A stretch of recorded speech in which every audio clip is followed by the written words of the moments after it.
सर्वप्रथम तो जय श्री कृष्ण।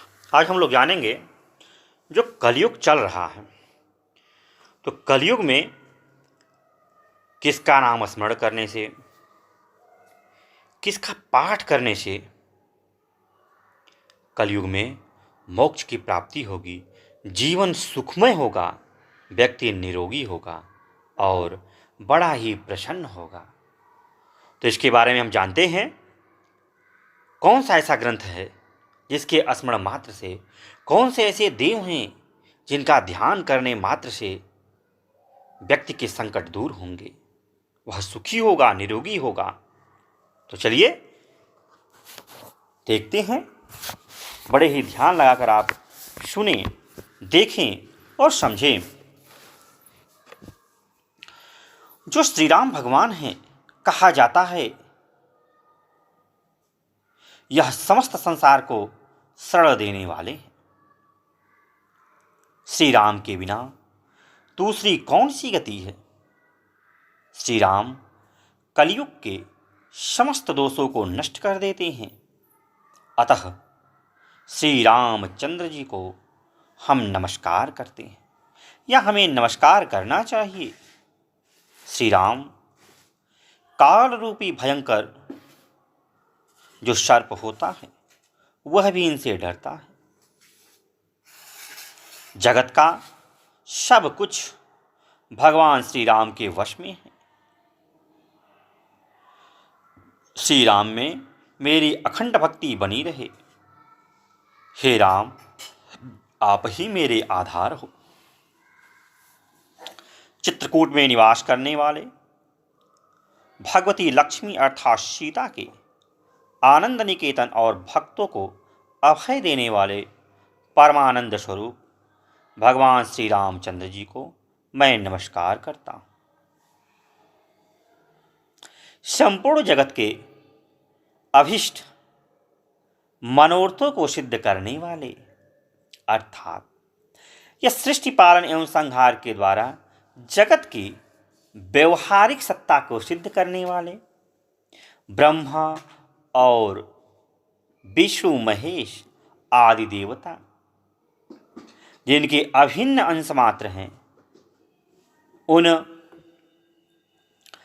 परम विशुद्ध सच्चिदानंदमय परमात्मा देव श्री रामचंद्र जी को मैं नमस्कार करता हूँ तथा उन्हीं के भजन चिंतन में मन लगाता हूँ।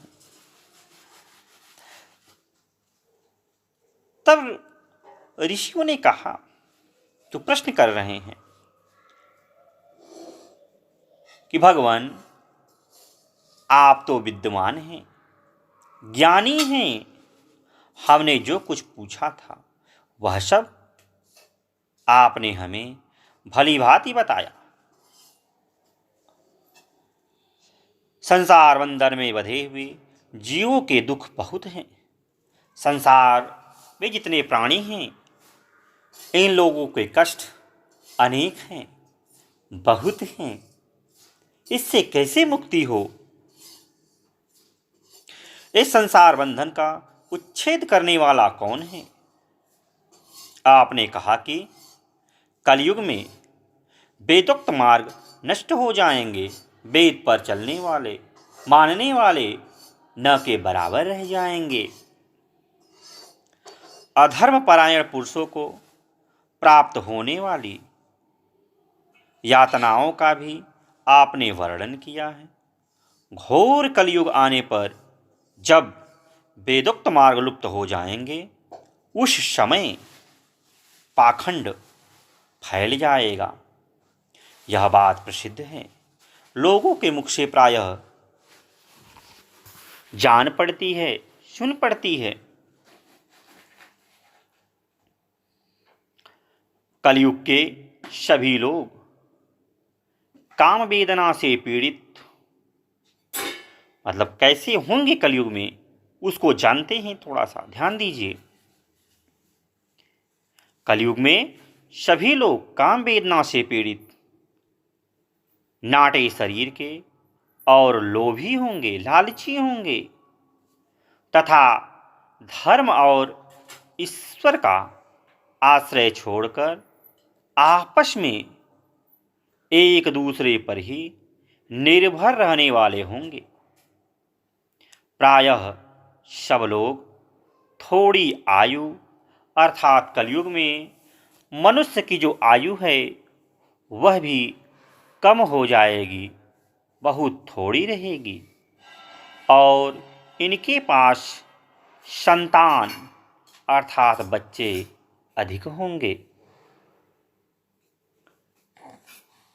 कलयुग की स्त्रियां अपने ही शरीर के पोषण में तत्पर और वेश्याओं के समान आचरण में प्रवृत्त होंगी, जैसा कि आप लोग आज के समय में देख भी रहे हैं।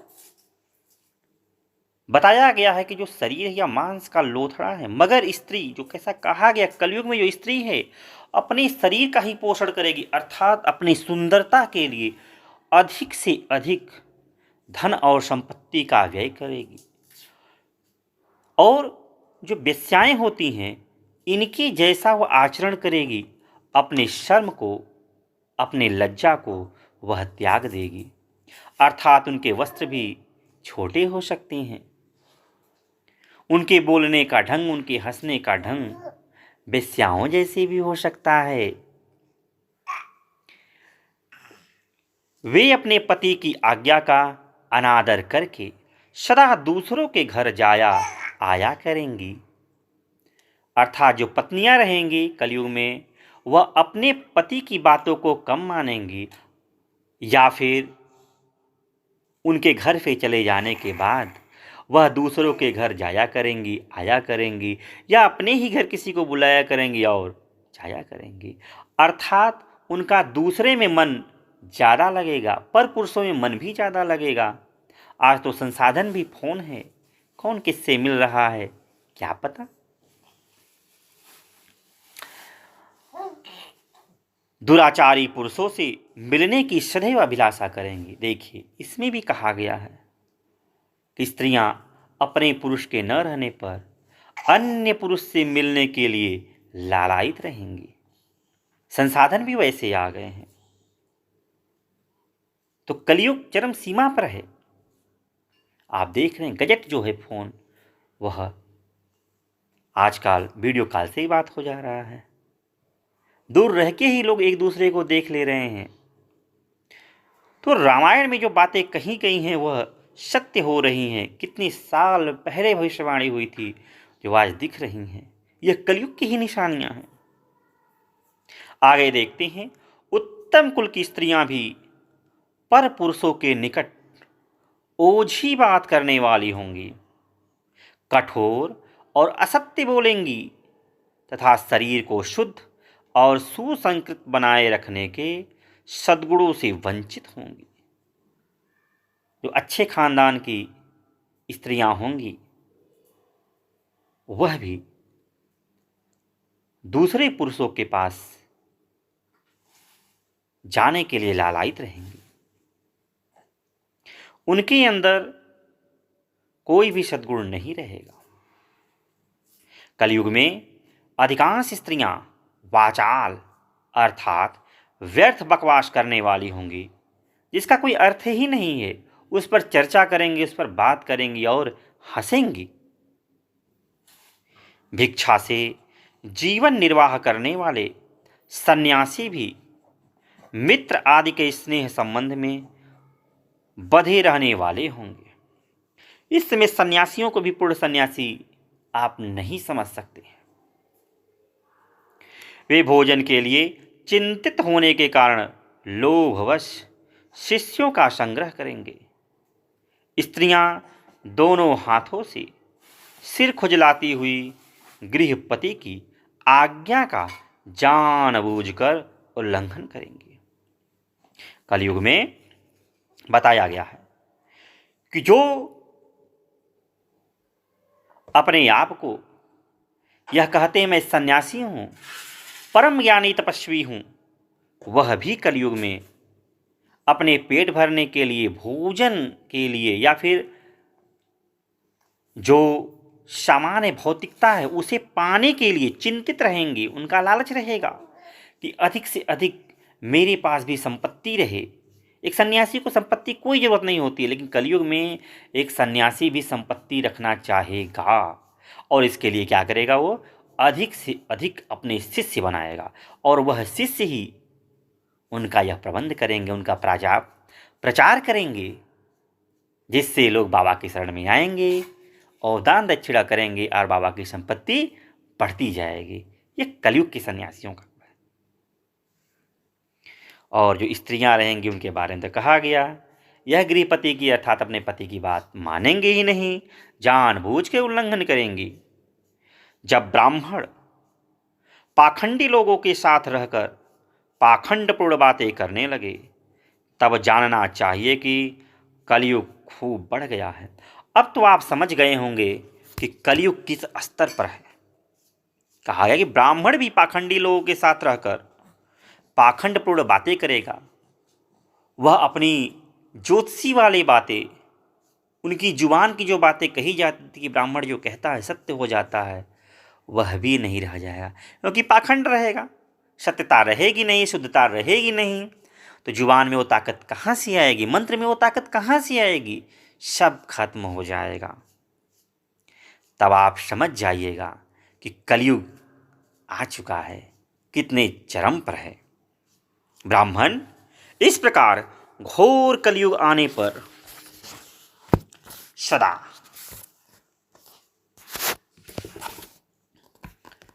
पापपरायण रहने के कारण जिनका अंतःकरण शुद्ध नहीं हो सकेगा, उन लोगों की मुक्ति कैसे होगी? ऐसे लोगों की मुक्ति कैसे होगी? इन्हें मोक्ष की प्राप्ति कैसे होगी? तब धर्मात्माओं में श्रेष्ठ सर्वज्ञ सूत जी, देवादि देवेश्वर जगत गुरु भगवान श्री रामचंद्र जी जिस प्रकार संतुष्ट हो, वह उपाय हमें बतलाइए। तब मुनि श्रेष्ठ सूत जी कहते हैं, इन सारी बातों पर आप पूर्ण रूप से प्रकाश डालिए। आपके वचनामृत का पान करने से किसको संतोष नहीं होता। तब कहते हैं, मुनिवरों, आप सब लोग सुनिए। आपको जो सुनना अभिष्ट है वह मैं बतलाता हूँ, जिससे आपको अभिष्ट ज्ञान की प्राप्ति होगी, उसे ध्यान से सुनिए। महात्मा नारद जी ने सनत कुमार को जिस रामायण नामक महाकाव्य का गान सुनाया था, वह समस्त पापों का नाश और दुष्ट ग्रहों की बाधा का निवारण करने वाला है। वह संपूर्ण वेदार्थों की सम्मति के अनुकूल है। उससे समस्त दुख स्वप्नों का नाश हो जाता है। वह धन्यवाद के योग्य तथा भोग और मोक्ष रूप फल प्रदान करने वाला है। उसमें भगवान श्री रामचंद्र जी की लीला कथा का वर्णन है। वह काव्य अपने पाठक और श्रोताओं के लिए समस्त कल्याणमयी सिद्धियों को देने वाला है। धर्म, अर्थ, काम और मोक्ष, इन चारों पुरुषार्थों का साधक है, महान फल देने वाला है। यह अपूर्व काव्य पुण्यमय फल प्रदान करने की शक्ति रखता है। आप लोग एकाग्रचित होकर इसे श्रवण करें। महान पातकों अर्थात संपूर्ण उपपातकों से युक्त मनुष्य भी उस ऋषि प्रणीत दिव्य काव्य का श्रवण करने से शुद्ध अर्थात सिद्धि प्राप्त कर लेता है। संपूर्ण जगत के हित साधने में लगे रहने वाले जो मनुष्य सदा रामायण के अनुसार बर्ताव करते हैं वे ही संपूर्ण शास्त्रों के मर्म को समझने वाले और कृतार्थ हैं। विप्रवरो, रामायण धर्म, अर्थ और काम मोक्ष का साधन तथा परम अमृत स्वरूप है। अतः सदा भक्ति भाव से उसका श्रवण करना चाहिए। जिस मनुष्य के पूर्व जन्मोपार्जित सारे पाप नष्ट हो जाते हैं उसी का रामायण के प्रति अधिक प्रेम होता है, यह निश्चित बात है। अर्थात जिस मनुष्य का जो पूर्व जन्म में पाप था वह नष्ट हो जाएगा, वही व्यक्ति रामायण की तरफ या रामायण की बातों को बड़े ही ध्यान से सुनेगा, श्रवण करेगा, मनन करेगा। और जो पूर्व जन्म के पाप से ग्रसित है, उसका मन दूषित है, वह रामायण की बातों को बड़े ध्यान से नहीं सुनेगा, इन सबको कहेगा ये सब पाखंड है, सुनना पसंद नहीं करेगा। जहाँ रामायण का पाठ होगा बड़े दूर भागेगा, समय रहेगा फिर भी नहीं सुनना पसंद करेगा, क्योंकि वह पाप से ग्रसित है। यह पहचान बताई गई है पापियों के लिए। जो पाप के बंधन में जकड़ा हुआ है वह रामायण की कथा आरंभ होने पर उसकी अवहेलना करके दूसरी दूसरी निम्न कोटि के बातों में फंस जाता है। उन असत गाथाओं में अपनी बुद्धि के आसक्त होने के कारण वह तदनुरूप ही बर्ताव करने लगता है। इसलिए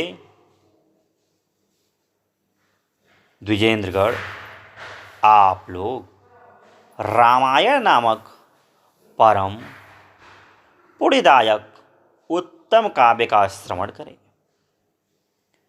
जिसके सुनने से जन्म, जरा और मृत्यु के भय का नाश हो जाता है तथा श्रवण करने वाला मनुष्य पाप दोष से रहित होकर अच्युत स्वरूप हो जाता है। रामायण काव्य अत्यंत उत्तम, वर्णीय और मनोवांछित वर देने वाला है। वह उसका पाठ और श्रवण करने वाले समस्त जगत को शीघ्र ही संसार सागर से पार कर देता है। उस आदि काव्य को सुनकर मनुष्य श्री रामचंद्र के परम पद को प्राप्त कर लेता है, जो ब्रह्म, रुद्र और विष्णु नामक भिन्न भिन्न रूप धारण करके विश्व की सृष्टि, संहार और पालन करते हैं। उन आदिदेव परमोत्कृष्ट परमात्मा श्री रामचंद्र जी को अपने हृदय मंदिर में स्थापित करके मनुष्य मोक्ष का भागी होता है। जो नाम तथा जाति आदि विकल्पों से रहित, कार्य कारण से परे, सर्वोत्कृष्ट वेदांत शास्त्र के द्वारा जानने योग्य एवं अपने ही प्रकाश से प्रकाशित होने वाला परमात्मा है, उसका समस्त वेदों और पुराणों के द्वारा साक्षात्कार होता है। इस रामायण के अनुशीलन से भी उसी की प्राप्ति होती है। विप्रवरो, कार्तिक, माघ और चैत्र मास के शुक्ल पक्ष में 9 दिनों में रामायण की अमृतमयी कथा का श्रवण करना चाहिए। ध्यान से सुने। कार्तिक, माघ और चैत्र मास के शुक्ल पक्ष में 9 दिनों में रामायण की अमृतमयी कथा का श्रवण करना चाहिए। इससे उत्तम फल की प्राप्ति होती है। जो इस प्रकार श्री रामचंद्र जी के मंगलमय चरित्र का श्रवण करता है, वह इस लोक और परलोक में भी अपनी समस्त उत्तम कामनाओं को प्राप्त कर लेता है। वह सब पापों से मुक्त हो अपनी 21 पीढ़ियों के साथ श्री रामचंद्र जी के उस परम धाम में चला जाता है, जहां जाकर मनुष्य को कभी शोक नहीं करना पड़ता। चैत्र, माघ और कार्तिक के शुक्ल पक्ष में परम पूर्णिमय रामायण कथा का नवाह पारायण करना चाहिए तथा 9 दिनों तक इसे प्रयत्नपूर्वक सुनना चाहिए। रामायण आदि काव्य है। यह स्वर्ग और मोक्ष देने वाला है। अतः संपूर्ण धर्मों से रहित घोर कलयुग आने पर 9 दिनों में रामायण की अमृतमयी कथा को श्रवण करना चाहिए। ब्राह्मणों, जो लोग भयंकर कलिकाल में श्री राम नाम का आश्रय लेते हैं, वे ही कृतार्थ होते हैं। कलयुग उन्हें बाधा नहीं पहुंचाता, अर्थात कलयुग में उन्हें कोई कष्ट नहीं होता। जिस घर में प्रतिदिन रामायण की कथा होती है, वह तीर्थ रूप हो जाता है। वहां जाने से दुष्टों के पापों का नाश हो जाता है। तपोधनों, इस शरीर में तभी तक पाप रहते हैं जब तक मनुष्य श्री रामायण कथा का भली भांति श्रवण नहीं करता। संसार में श्री रामायण की कथा परम दुर्लभ ही है। जब करोड़ों जन्मों के पुण्यों का उदय होता है, तभी उसकी प्राप्ति होती है। जब मनुष्य अनेकानेक जन्म ले लेता है, तब जाके उसे उसकी प्राप्ति होती है। श्रेष्ठ ब्राह्मणों, कार्तिक, माघ और चैत्र के शुक्ल पक्ष में रामायण के श्रवण मात्र से राक्षस भावनापन्न सौदास भी शाप मुक्त हो गए थे। अर्थात इस मास में जो कार्तिक का महीना है, माघ का महीना और चैत्र का, और इसमें भी शुक्ल पक्ष हो, इस महीने में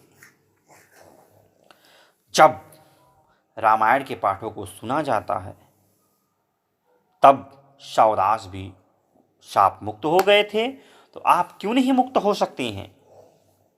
सौदास ने महर्षि गौतम के इस शरीर से राक्षस शरीर प्राप्त किया था।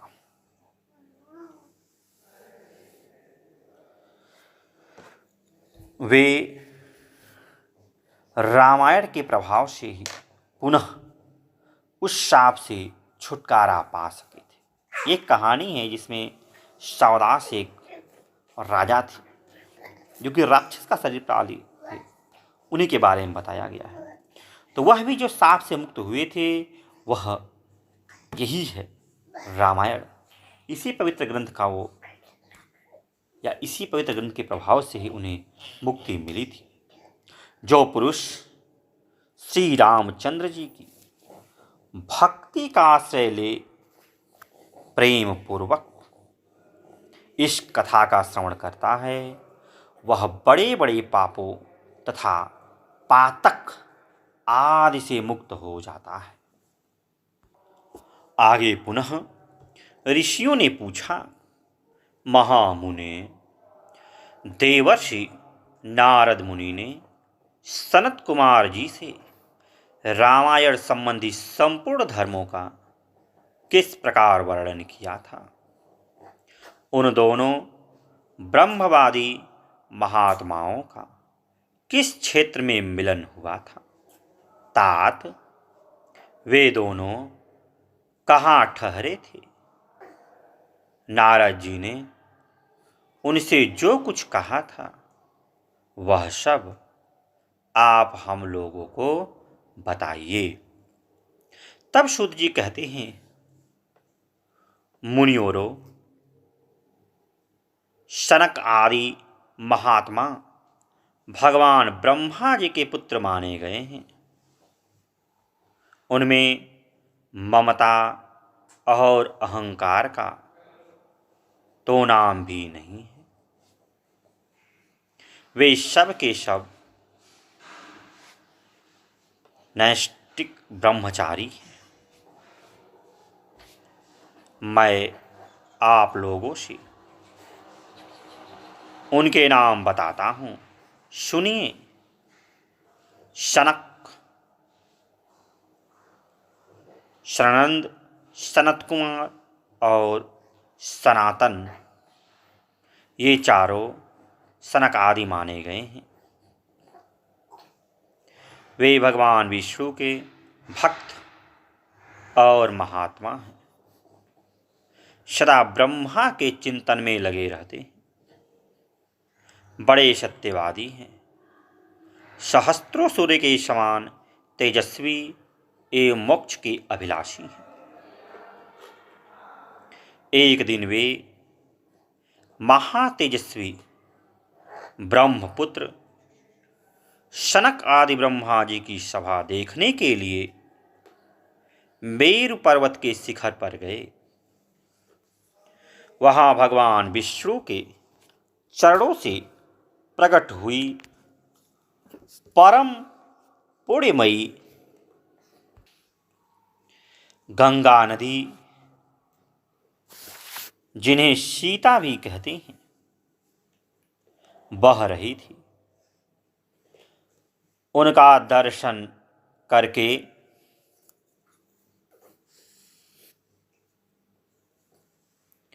वे तेजस्वी महात्मा उनके जल में स्नान करने को उद्यत हुए। ब्राह्मणों, इतने में ही देवर्षि नारद मुनि भगवान के नारायण आदि नामों का उच्चारण करते हुए वहां आ पहुँचे। वे नारायण, अच्युत, अनंत, वासुदेव, जनार्दन, यज्ञेश, यज्ञ पुरुष, राम, विष्णु, आपको नमस्कार है। इस प्रकार भगवान नाम का उच्चारण करके संपूर्ण जगत को पवित्र बनाते और एकमात्र लोक पावनी गंगा की स्तुति करते हुए वहां आए। उन्हें आते देख महातेजस्वी सनक आदि मुनियों ने उनकी यथोचित पूजा की तथा नारद जी ने भी उन मुनियों को मस्तक झुकाया।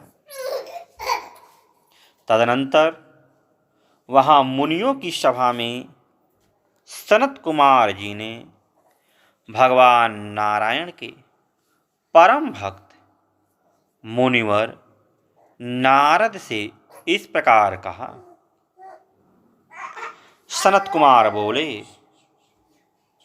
महाप्राज्ञ नारद जी, आप समस्त मुनीश्वरों में सर्वज्ञ हैं तथा श्री हरि की भक्ति में तत्पर रहते हैं, अतः आपसे बढ़कर दूसरा कोई नहीं है। इसलिए मैं पूछता हूं,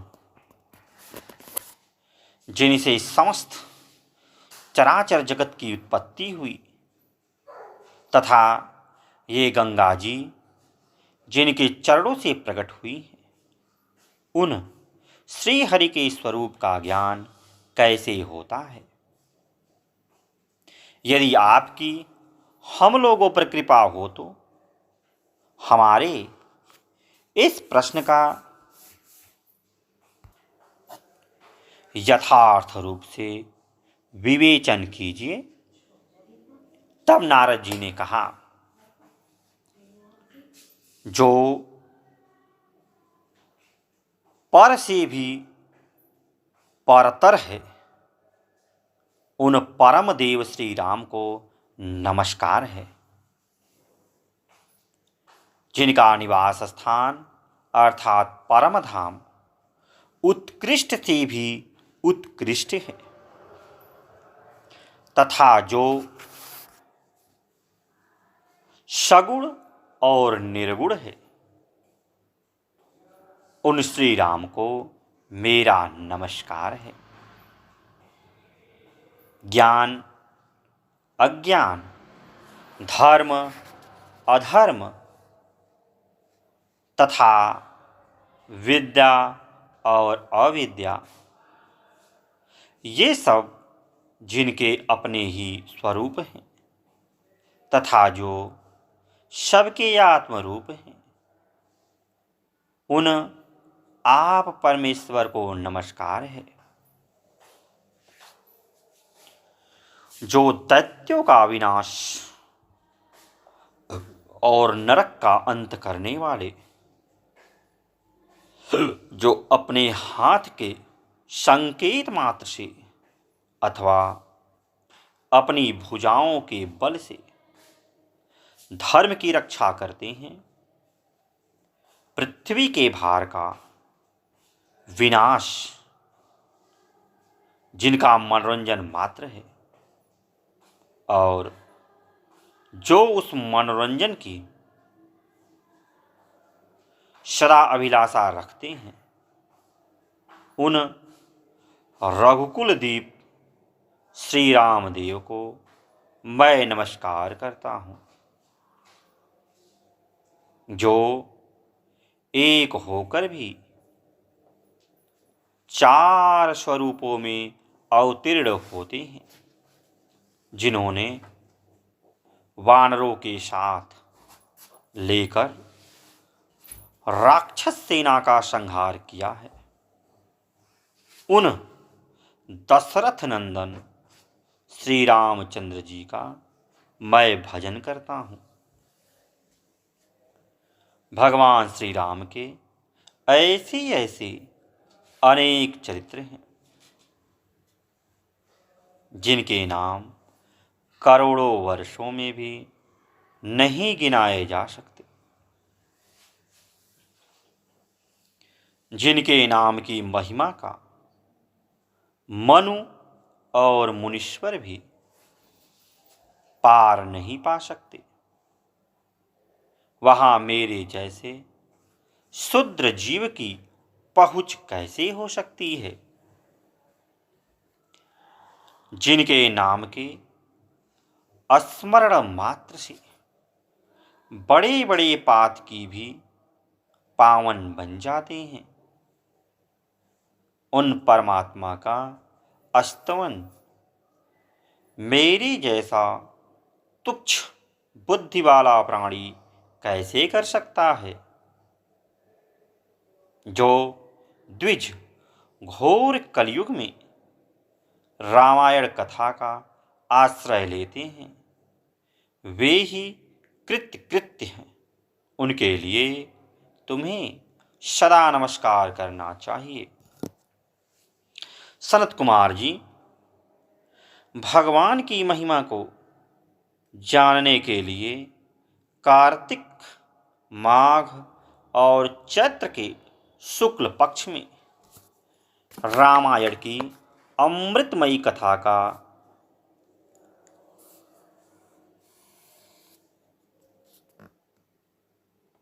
नवाह श्रवण करना चाहिए।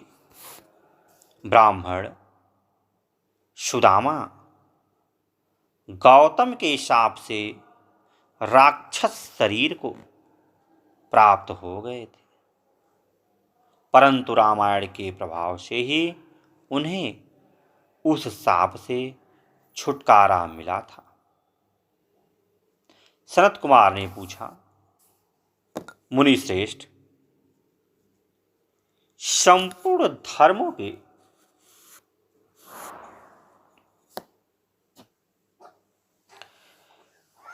फल देने वाली रामायण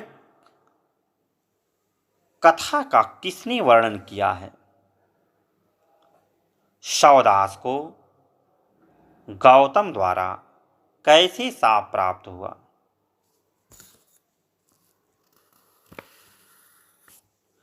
फिर वे रामायण के प्रभाव से किस प्रकार शाप मुक्त हुए थे?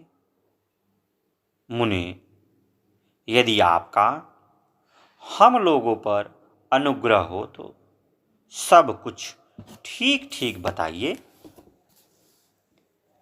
इन सारी बातों से हमें अवगत कराइए, क्योंकि भगवान की कथा वक्ता और श्रोता दोनों के पापों का नाश करने वाली है। अर्थात जो सुनाता है और जो लोग सुनते हैं ध्यान से, इन दोनों के पाप कट जाते हैं, दोनों पाप मुक्त होते हैं, दोनों के लिए पुण्य की प्राप्ति होती है। तब नारद जी कहते हैं, ब्राह्मण, रामायण का प्रादुर्भाव महर्षि वाल्मीकि के मुख से हुआ है।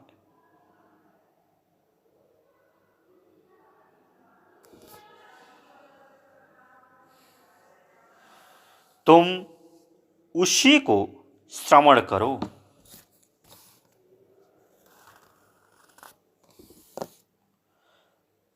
रामायण की अमृतमयी कथा का श्रवण 9 दिनों में करना चाहिए। सतयुग में एक ब्राह्मण थे जिन्हें धर्म कर्म का विशेष ज्ञान था। उनका नाम था सोमदत्त। वे सदा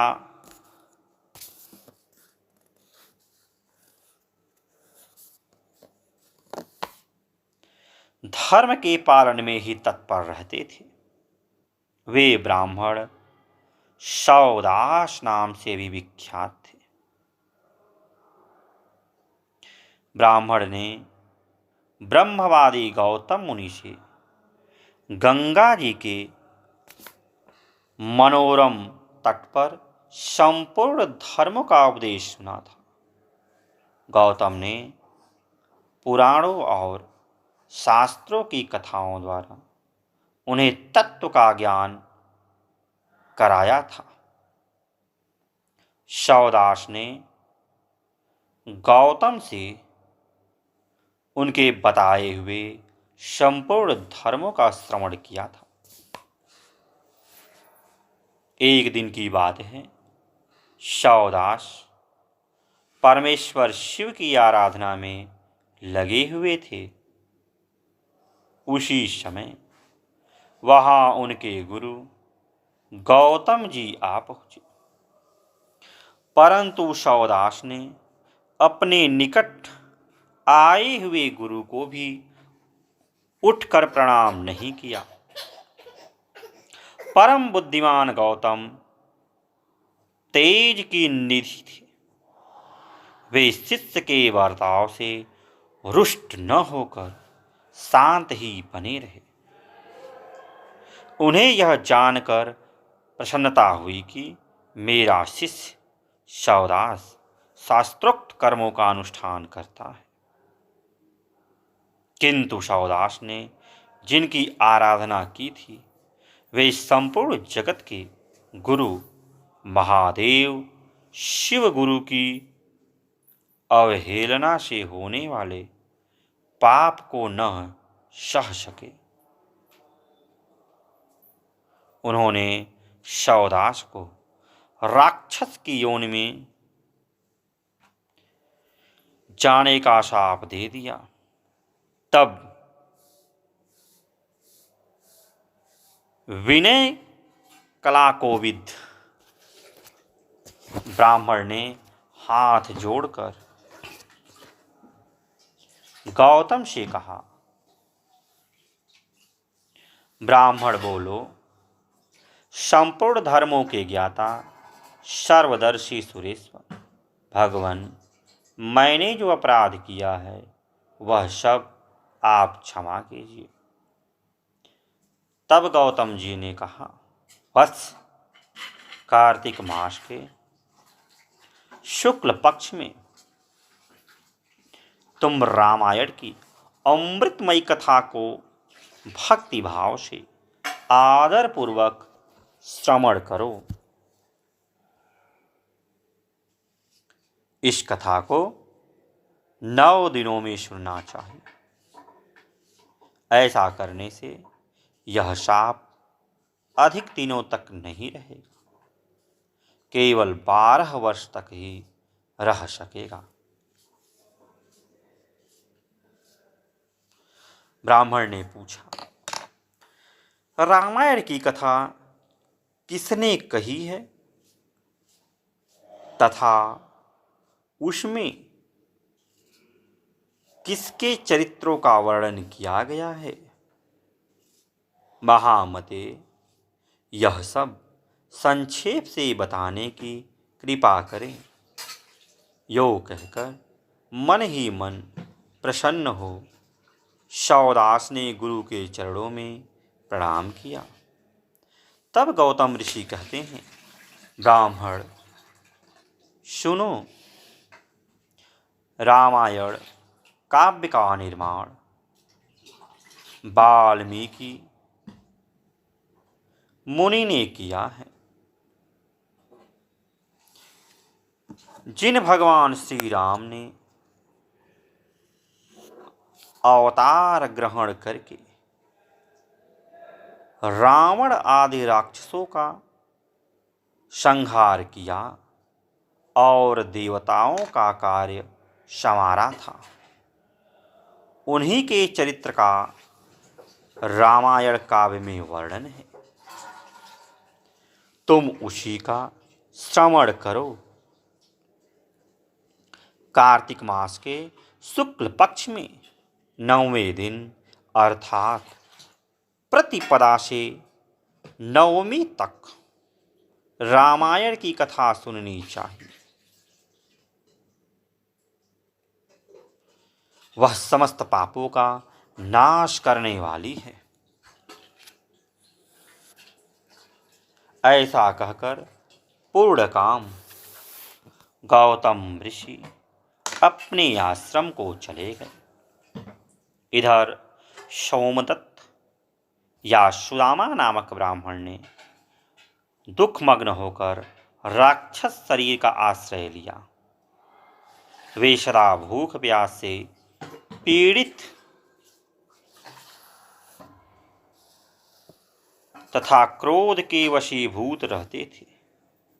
उनके शरीर का रंग कृष्ण पक्ष की रात के समान काला था। वे भयानक राक्षस होकर निर्जन वन में भ्रमण करने लगे। वहां वे नाना प्रकार के पशुओं, मनुष्यों, सांप, बिच्छू आदि जंतुओं, पक्षियों और वानरों को बलपूर्वक पकड़कर खा जाते थे। ब्रह्मर्षियों, उस राक्षस के द्वारा यह पृथ्वी बहुत सी हड्डियों तथा लाल पीले शरीर वाले रक्तपाई प्रेतों से परिपूर्ण हो अत्यंत भयंकर दिखलाई देने लगी। 6 महीने में ही 100 योजन विस्तृत भूभाग को अत्यंत दुखित करके वह राक्षस पुनः दूसरे किसी वन में चला गया। वहां भी वह प्रतिदिन नरमांस भोजन करता रहा। संपूर्ण लोकों के मन में भय उत्पन्न करने वाला वह राक्षस घूमता घामता नर्मदा जी के तट पर जा पहुंचा। इसी समय कोई अत्यंत धर्मात्मा ब्राह्मण उधर आ निकला। उसका जन्म कलिंग देश में हुआ था। लोगों में वह गर्ग नाम से विख्यात था। कंधे पर गंगा जल लिए भगवान विश्वनाथ की स्तुति तथा श्री राम के नामों का गान करता हुआ वह ब्राह्मण बड़े हर्ष और उत्साह में भरकर उस पूरे प्रदेश में आया था। गर्ग मुनि को आते देख राक्षस सुदामा बोल उठा, हमें भोजन प्राप्त हो गया, आ गया भोजन। ऐसा कहकर अपनी दोनों भुजाओं को ऊपर उठाए हुए वह मुनि की ओर चला, परंतु उनके द्वारा उच्चारित होने वाले भगवान नामों को सुनकर वह दूर ही खड़ा रहा। उन ब्रह्मर्षि को मारने में असमर्थ होकर राक्षस उनसे इस प्रकार बोला। राक्षस ने क्या बोला अर्थात सुदामा ने, यह तो बड़ी आश्चर्य की बात है। भद्र, महाभाग, आप महात्माओं को नमस्कार है। आप जो भगवान नामों का स्मरण कर रहे हैं, इतने से ही राक्षस भी दूर भाग जाते हैं। इन नामों को सुनकर तो राक्षस भाग रहे हैं। मैंने पहले कोटि सहस्त्र ब्राह्मणों का भक्षण किया है।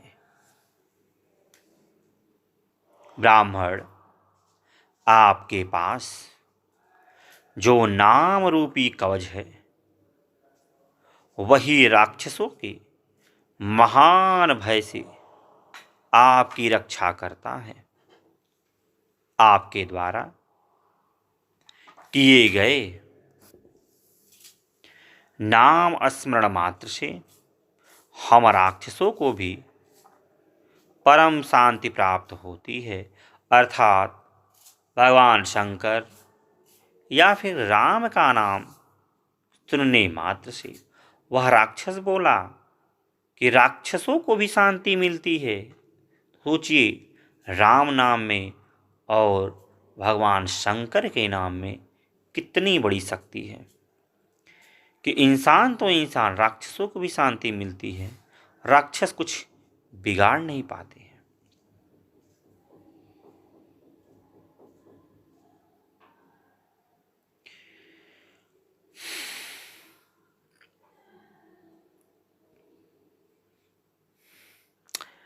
यह भगवान अच्युत की कैसी महिमा है।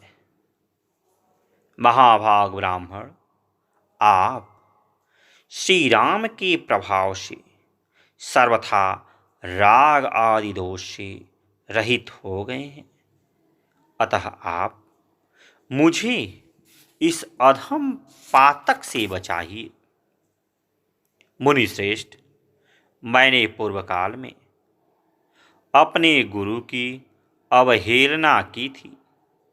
फिर गुरुजी ने मुझ पर अनुग्रह किया और यह बात कही कि पूर्व काल में वाल्मीकि मुनि ने जो रामायण की कथा कही है उसका कार्तिक मास के शुक्ल पक्ष में प्रयत्नपूर्वक श्रवण करना चाहिए।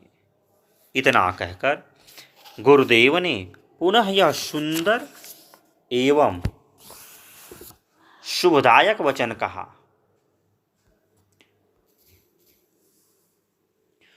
रामायण की अमृतमयी कथा 9 दिन में सुननी चाहिए।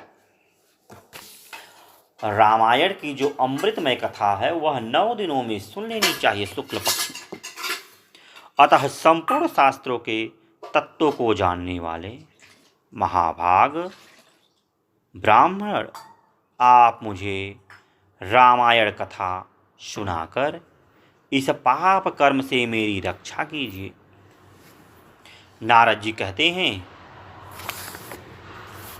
उस समय वहाँ राक्षस के मुख से रामायण का परिचय तथा श्री राम के उत्तम महात्म का वर्णन सुनकर द्विज श्रेष्ठ गर्ग आश्चर्यचकित हो उठे। श्री राम का नाम ही उनके जीवन का अवलंबन था। वे ब्राह्मण देवता उस राक्षस के प्रति दया से द्रवित हो गए और सुदास से इस प्रकार बोले। क्या बोले? कहा कि महाभाग राक्षस राज, तुम्हारी बुद्धि निर्मल हो गई है। इस समय कार्तिक मास का शुक्ल पक्ष चल रहा है। इसमें रामायण की कथा सुनो। राम भक्ति पारायण राक्षस, तुम श्री रामचंद्र जी के महात्म्य को श्रवण करो। श्री रामचंद्र जी के ध्यान में तत्पर रहने वाले मनुष्य को बाधा पहुंचाने में कौन समर्थ हो सकता है। जहाँ श्री राम का भक्त है वहाँ ब्रह्मा, विष्णु और शिव विराजमान हैं। वही देवता सिद्ध तथा रामायण का आश्रय लेने वाले मनुष्य हैं। अतः इस कार्तिक मास के शुक्ल पक्ष में तुम रामायण की कथा सुनो। सोचिए, जिस समय राक्षस ने पूछा और भाग्य से उस समय कार्तिक का महीना था और शुक्ल पक्ष भी चल रहा था, तो ब्राह्मण ने बोल दिया कि राक्षस राज, चलो, भाग्य बड़े ही अच्छे हैं, तुम्हारी बुद्धि भी निर्मल लगता हो गई है, इसीलिए तो समय बड़ा ही सही है, आप इसको सुनो। अतः इस कार्तिक मास के शुक्ल पक्ष में तुम रामायण की कथा सुनो। 9 दिनों तक इस कथा को सुनने का विधान है। अतः तुम सावधान रहो। अब जब सुनाने को स्टार्ट हुए हैं तो राक्षस से कहते हैं, अपने आप को सावधान कर लो, मन और तन स्थिर कर लो, भटकना नहीं चाहिए। मन अगर एकाग्रचित है तभी तुम ध्यान से सुन पाओगे, मनन कर पाओगे। यह बड़ा ही पवित्र और अमृतमय कथा है। ऐसा कहकर गर्ग मुनि ने उसे रामायण की कथा सुनाई। कथा सुनते ही उसका जो राक्षस का अंश था, जो राक्षस का भाव था, वह दूर हो गया।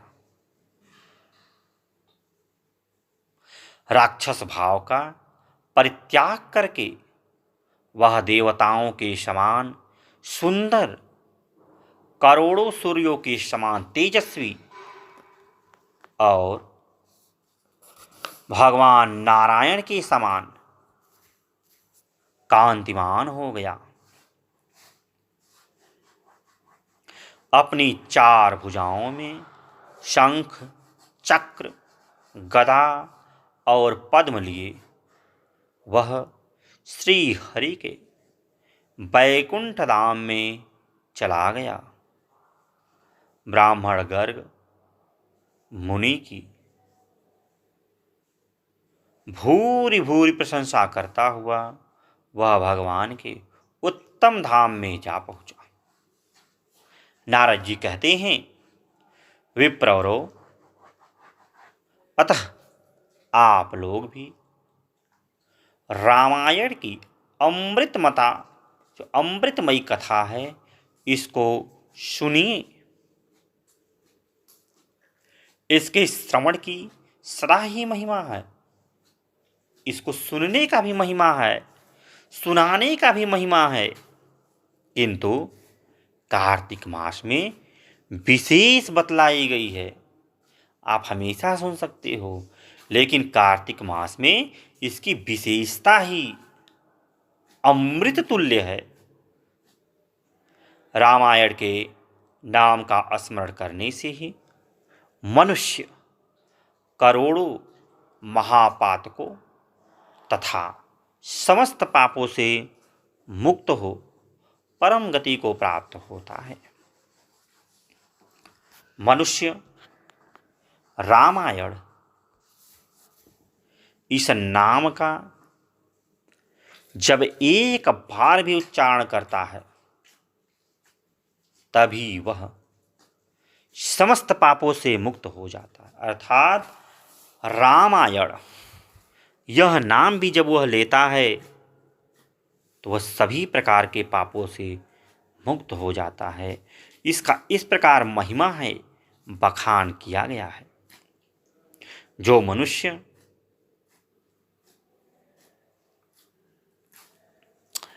और अंत में भगवान विष्णु के लोक में चला जाता है,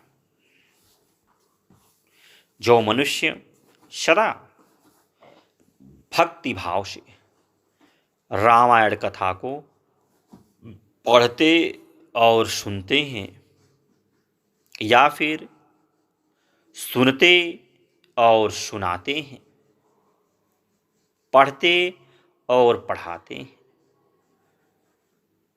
किसी भी तरह से रामायण की कथा को वह किसी को भी किसी भी भाव में बताते हैं, इसके श्रवण की महिमा ही बताई गई। किसी भी माध्यम से कोई मनुष्य किसी को बता रहा है और जो बता रहा है और जो सुन रहा है, दोनों को उन्हें क्या होता है, गंगा स्नान की अपेक्षा 100 गुना पुण्य प्राप्त होता है। जो गंगा स्नान करने से पुण्य मिलता है, उसका 100 गुना पुण्य इसको सुनने और सुनाने मात्र से होता है। जैसा कि कहा गया, यह जो कुंभ लगा था, महाकुंभ, इससे भी बड़ा पुण्यदायी फल आपको प्राप्त होता है रामायण की कथा सुनने मात्र से। रामायण की कथा आप सुनाइए या सुनिए। वो गंगा स्नान करते हैं, उसकी अपेक्षा 100 गुना फल मिलता है। अर्थात कोई इसमें सुने तो जो महाकुंभ नहा रहे हैं उपवे समझिए 100 महाकुंभ आप नहाएंगे, उसका फल आपको प्राप्त हो सकता है। इस प्रकार से बताया गया है। मतलब नारद जी ने इस प्रकार से कहा। तो रामायण की महिमा अनंत बताई ही गई है, जो प्रभु श्री राम की है, जो कहा ही गया है कि वही ब्रह्मा विष्णु महेश हैं, और जो तीनों रूप ही में हैं और पृथ्वी पर 4 रूपों में आए, उनकी महिमा क्या बखान किया जाए, परम्पार है। तो आज के लिए इतना ही, फिर किसी दिन अन्य वीडियो मिलते हैं। तब तक के लिए जय श्री कृष्ण, जय श्री कृष्ण।